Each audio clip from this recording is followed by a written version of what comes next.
नमस्कार, good morning sir everyone. आज मी सोबत म्हणजे आज बोलणार ना, आता मला वाटतं मला बरं, कारण माझा आवाज मला कळतो बऱ्यापैकी. म्हणून तर आता मला जे बोलतो ते आत्ता बोलतो, की मला बोलता तुमच्या समोर. कृपया टोका निर्णय कोणी घेऊ नका. शेतकरी, भाऊ बहीण, पिता, त्याचे वडील आणि युवा वर्ग आणि 10वी नापास झालेले मुलं मुली आणि युवा पिढी आणि सर्व त्याच्या होतं ना माणूस.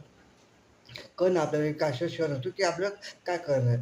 आपलं डोकं पण ऐकतो आता असा निर्णय घेतो का आपण घेतो फाशी.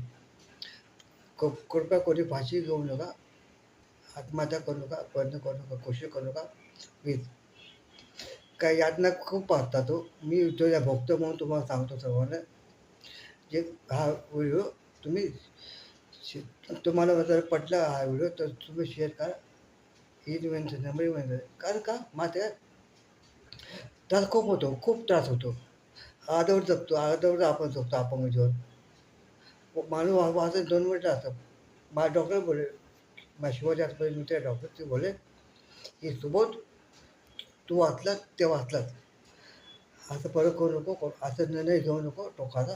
म्हणलं नाही सर, नाही बोललो, आता नाही करा, आता नाही करा काय. खूप त्रास होतो. आपल्या आई-वडिलांना त्रास होतो, भावांना मित्र-मैत्रिणींना त्रास होतो. खूप खूप म्हणजे खूप त्रास होतो. म्हणून आनंद कोणी घेऊ नका आणि खुश राहा, आनंदी राहा. हीच विनंती नम्र विनंती करतो. आपल्यासोबत कामे खूप दुःख होतं. मला खूप खूप म्हणजे आपलं काय कळणार तेव्हा.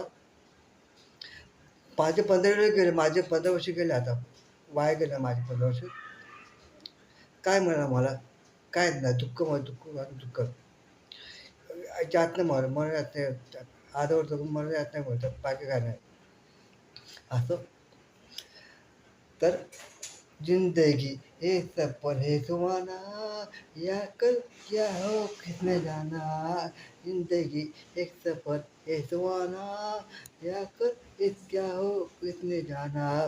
हंसते गाते जहाँ से गुजर, दुनिया की तो परवाह न कर. हंसते गाते जहाँ से गुजर, दुनिया की तो परवाह न कर.